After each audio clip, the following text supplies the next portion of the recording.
So I've been focusing on this year, the servant mentality, the servant identity. The last several years, I've been really focusing on warrior, and God, through the course of the last several years, has shown me a blueprint, how things work in the spirit realm as God calls us by name. He calls us by various identity aspects, all biblical. You can find it all in Scripture. But back in 2019, I found myself out of shape, not holding myself to a standard of fitness that I knew I was capable of. And I would do, burpee workouts now and then. I would throw down 100 or 200, but I wasn't consistent. And now in hindsight, I look back, I was actually very depressed. I wasn't full of joy, full of energy, full of peace. Um, I was, not in a great place, honestly. I don't think I was drinking excessive alcohol, but I was drinking back then, working at for a temp agency. So I was working for the city of Tempe in Arizona and doing Lyft before and after work. I was working serious hours, about 80 hours. But I just, honestly, I was listening to a lot of David Goggins podcasts and, you know, finally came to a point where I decided to set a standard for myself, for my life, honestly. And that standard was going to be an hour a day training, irregardless of what my capability was. I was going to be just committed to an hour a day. I was just reached the tipping point, really the point of just making a decision, drawing the line in the sand. And that's what I did. I enrolled into a local gym and just started showing up every day and putting about an hour in, doing everything I could. And the goal was just to increase my capacity, to get a good sweat. And that's what I did. About 3 or 4 months into it, I was doing 200, then 300, then 400, then eventually 500 burpee workouts. And between the months of September and the end of the year, I ended up accumulating over 45,000 or so burpees and made it my goal in 2020 to do 500 burpees a day for an entire year. But in hindsight, I look back and think about the mentality that drove me.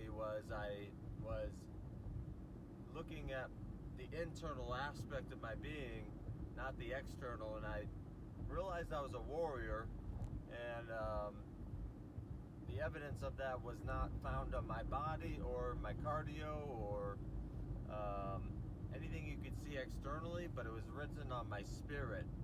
And I just remember discerning that and speaking that to myself, that I'm a warrior, so it's time to do what warriors do. And I just remember thinking about my actions flowing from a standard, a non-compromisable, non-negotiable standard of every day I'm training, no days off. And that's what set things into motion. And my motivation at that time mainly was to break off of my own mentality, a quitter's option, right? To break off a quitter's mentality that I could trace back to my early days of youth football, baseball, basketball, all those things I quit for various reasons. But ultimately, once you quit one thing, it becomes easy to quit the next thing. It's justifiable, especially if you have people in your life that are enabling that kind of behavior. But quitting doesn't flow from a winner's identity.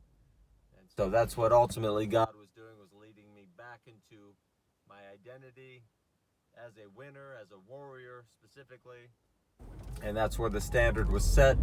And that's where I essentially haven't missed a day of training since 2019, and have since then progressed in my capabilities and my capacity.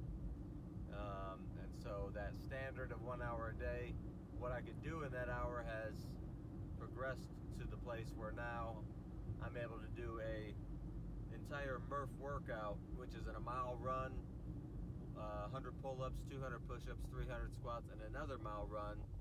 I could do an entire Murph workout with a 42.5-pound weighted vest on, which back then I would have just crumbled under the weight of something like that.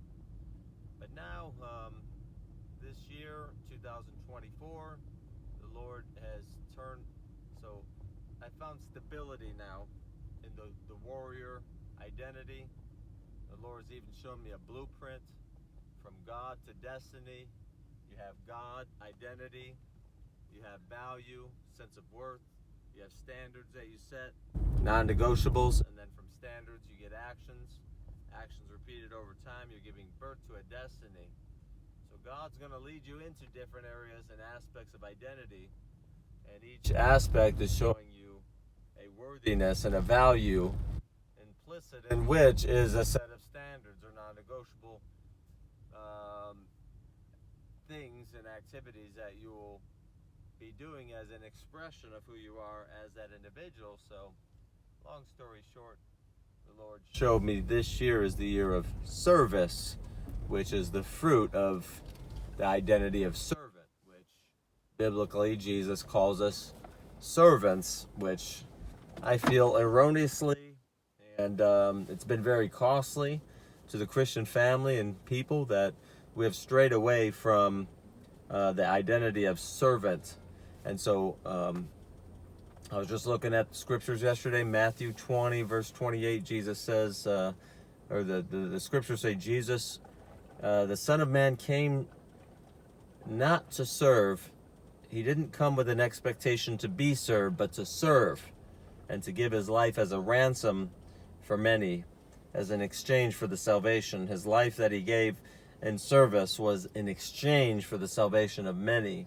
So I'm super encouraged by that, super edified, and the verse itself is a confirmation that I too, maybe you too, are called to embrace the identity of service without expectation, that we're seeking not to be served, but to serve and to give our life in exchange for the salvation of others.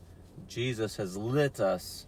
We're carrying that torch of no expectations. Why? Because he is love, and through faith in him, now we become the bearers of love. Love is needing nothing, expecting nothing in return, but it's an unconditional, relentless love that sees in others what they don't see in themselves, their identity, their value, and ultimately their destiny. And so that being said, it was just an encouraging verse. I wanted to share it with you real quick. Come on board, share a little bit of my story in the past, well, since 2019 to the last 5 years or so. And it's about embracing an identity for yourself, seeing the value in yourself, and then asking yourself the question, what standard of life matches my identity and my worth? So for example, in the area of servant and service, I have to call myself worthy of a standard of service every day. And a lot of times you don't really think of, well, worthiness as the relationship between your worthiness and actions, but deep down inside, a lot of you are not taking the actions according to your identity of the standards of that identity. You have failed because you don't really see yourself worthy of the actions that ultimately produce an outcome. See, worthiness is a center point in the root system of humanity. Where you don't see yourself worthy, you will not experience the outcomes, right? So take off the lid. You are worthy of everything he paid for you to be. Who you are makes you worthy of the standards, the actions, and ultimately the results. I'm tired. It's been a long night. I don't even know if this made sense. I'm just getting this in because I promised I would serve you through this video format. Blessings. We're powered by grace. Bless you.